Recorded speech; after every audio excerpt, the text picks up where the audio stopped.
Assalamualaikum warahmatullahi wabarakatuh. Kami dari kelompok 3 akan mendiskusikan teori tentang materi tentang multikultural. Mungkin ada yang mau membahas pertama kali tentang multikultural itu apa? Saya akan menjelaskan tentang pengertian konseling multikultural. Adalah pendekatan konseling yang memperhatikan dan menghargai keberagaman budaya, latar belakang, dan pengalaman hidup individu dalam proses konseling. Nah, pendekatan ini bertujuan untuk memahami bagaimana faktor-faktor budaya, ras, etnis, agama, dan identitas lainnya memengaruhi persepsi, nilai, dan pengalaman individu serta memastikan bahwa praktik konseling sesuai dengan konteks budaya masing-masing individu. Mungkin ada yang mau menjelaskan lagi tentang pemahaman konseling multikultural dari teman-teman? Saya mau menyampaikan materi keduanya, yaitu tentang pemahaman keberagaman budaya dan identitas yang melibatkan pengakuan dan penghormatan terhadap perbedaan-perbedaan antar individu. Nah, itu juga termasuk perbedaan dalam budaya, etnis, agama, bahasa, orientasi seksual, dan faktor-faktor lainnya yang membentuk identitas diri seseorang. Nah, di sini juga melibatkan kesadaran akan keunikan bahwa setiap individu dan pengakuan bahwa pengalaman hidup, nilai-nilai, dan pandangan dunia itu dapat bervariasi secara signifikan antara individu berdasarkan latar belakang budaya dan identitas mereka masing-masing. Nah, di pemahaman ini juga mencakup kesadaran akan adanya stereotip dan prasangka dan juga diskriminasi yang juga dapat mempengaruhi interaksi antar individunya dan juga bisa sebagai upaya untuk mengatasi hambatan-hambatan ini dengan mempromosikan inklusi, penghargaan, dan penghargaan atas keberagaman budaya yang ada. Untuk materi selanjutnya mungkin ada yang bisa menyampaikan dari teman-teman. Aku mau nambahin tentang yang keterampilan konselor. Nah, keterampilan konselor sangat penting dalam bekerja dengan klien dari berbagai latar belakang budaya, karena memungkinkan mereka untuk memahami dan menghormati perbedaan budaya, keyakinan, dan nilai-nilai yang mungkin mempengaruhi masalah klien. Ini mencakup kemampuan untuk berkomunikasi secara efektif, memiliki empati, mempraktikkan kesadaran budaya, dan memanfaatkan teknik terapeutik yang sesuai dengan konteks budaya klien. Dengan keterampilan ini, konselor dapat menciptakan lingkungan yang aman dan mendukung bagi klien untuk menjalani proses terapeutik yang efektif. Tuh, mungkin dari teman-teman juga ada yang mau nambahkan.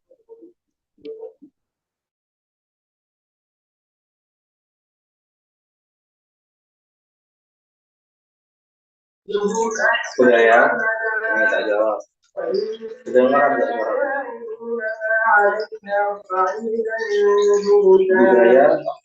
Budaya itu memainkan peran yang sangat penting dalam pembentukan nilai, keyakinan dan perilaku individu.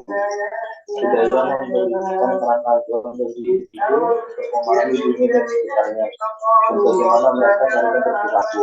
Dengan nilai juga mempengaruhi seperti kesopanan, kerjasama, dan juga mempengaruhi cara individu memandang diri mereka. Jadi, keyakinan dan keyakinan juga mempengaruhi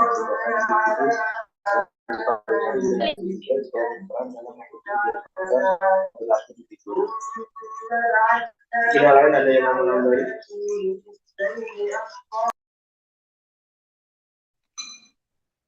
Saya akan melanjutkan itu apa?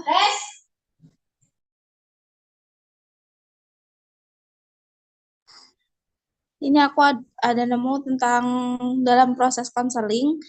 Jadi kebudayaan itu memiliki dampak yang signifikan. Yang pertama, dalam komunikasi, budaya mempengaruhi cara individu menyampaikan dan menerima pesan. Penting bagi konselor untuk memahami nuansa budaya dalam bahasa dan gestur untuk menghindari kesalahpahaman. Nah, yang kedua, pemahaman masalah klien dipengaruhi oleh latar belakang budaya mereka. Konselor perlu mempertimbangkan nilai, norma, dan kepercayaan budaya yang mempengaruhi persepsi dan pengalaman klien terhadap masalah mereka.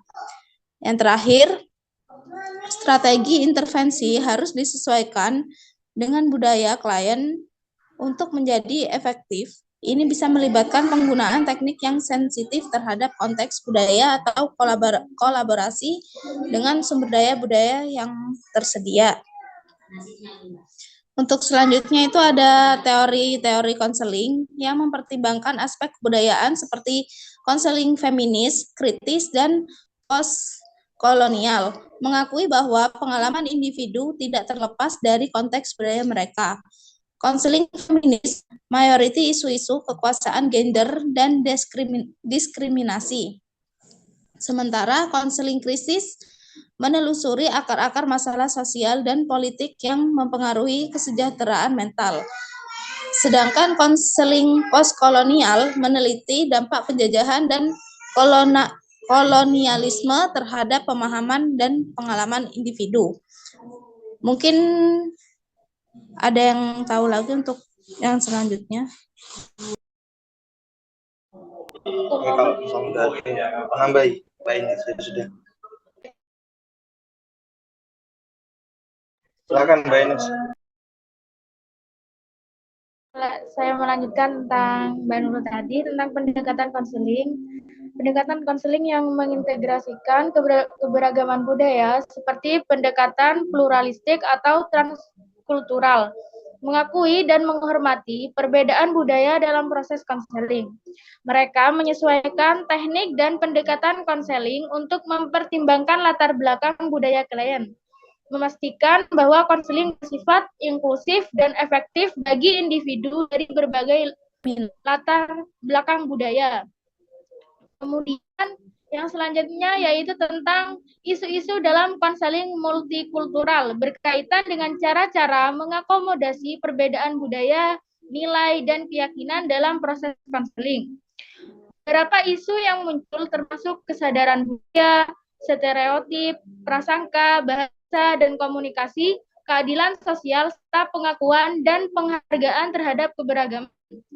Konselor harus sensitif terhadap latar belakang kultural klien dan mengintegrasikan perspektif-perspektif tersebut dalam praktik konseling mereka untuk memastikan kualitas layanan yang optimal.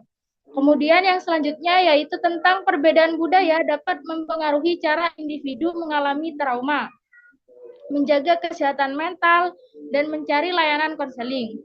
Nah, ini bisa termasuk perbedaan dalam cara menyikapi stigma terhadap gangguan mental, dukungan sosial yang tersedia, norma-norma sosial seputar ekspresi emosi, dan kepercayaan terhadap jenis-jenis pengobatan atau bantuan konseling.